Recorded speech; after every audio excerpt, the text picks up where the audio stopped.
दोस्तों आज हम रिलायंस कम्युनिकेशन लिमिटेड कंपनी के बारे में बात करने वाले हैं क्योंकि यहाँ पर इस कंपनी से अपडेट निकल कर आ रही है और साथ में ही हम इसे फाइनेंशियली और फंडामेंटली देखेंगे। इस समय हम कंपनी में बाय सेल होल्ड क्या करना चाहिए और कंपनी का नेक्स्ट टारगेट प्राइस कहाँ तक जा सकता है, सभी के ऊपर बात करने वाले हैं। तो आइए वीडियो को स्टार्ट करते हैं। दोस्तों रिलायंस कम्युनिकेशन लिमिटेड की वर्क प्रोफाइल की बात करें तो ये company mainly focus enterprise solution including network service, cloud networking, data centre and management service का कार्य करती है। दोस्तों रिलायंस कम्युनिकेशन लिमिटेड कंपनी का शेयर प्राइस अभी ₹1.06 चल रहा है। आज के दिन इस कंपनी में हमें 1.92% के रिटर्न्स देखने को मिल रहे हैं, जो कि पॉजिटिव रिटर्न्स हैं। कंपनी का शेयर प्राइस ₹1.05 पर स्टार्ट हुआ था 9/15 पर।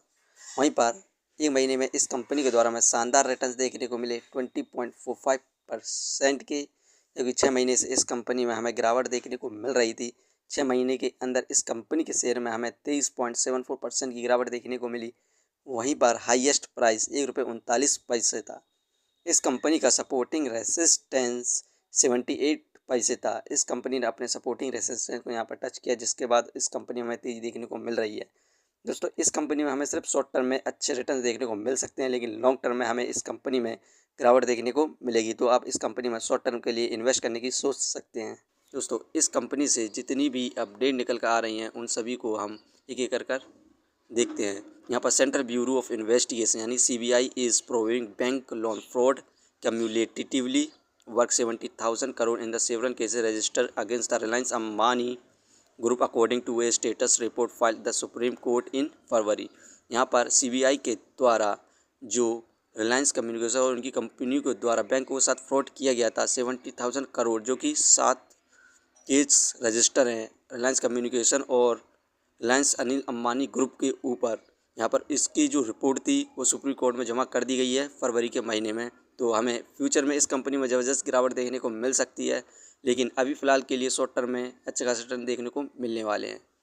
दोस्तों यहीं पर इस कंपनी का जो Q3 रिजल्ट आया, इसकी परफॉर्मेंस की बात करें तो हमें नेट लॉस देखने को मिला था इस क्वार्टर -2,767 करोड़ का।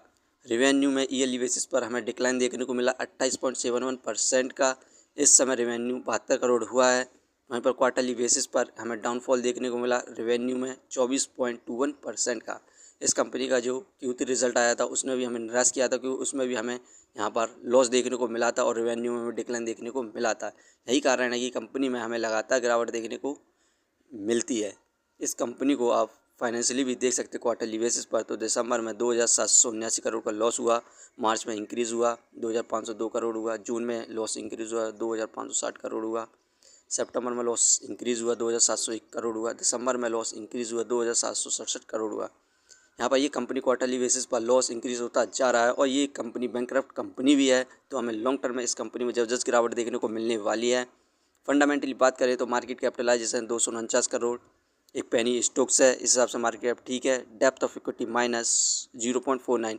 ये एक बैंकरप्ट कंपनी है और इस कंपनी को लगातार रेगुलर क्वार्टर में लॉस होता जा रहा है और ये तो हमें लॉन्ग टर्म में ज़बरदस्त गिरावट देखने को मिलेगी। रिटर्न ऑफ इक्विटी 0.22%, ये हमें बैंक से भी कम परसेंट के रिटर्न्स दे रही है। डिविडेंड दे नहीं रही है। Book value -349.79। ये शेयर इस समय बुक वैल्यू से बहुत ज़्यादा हाई प्राइस पर मिल रहा है, फेस वैल्यू 1।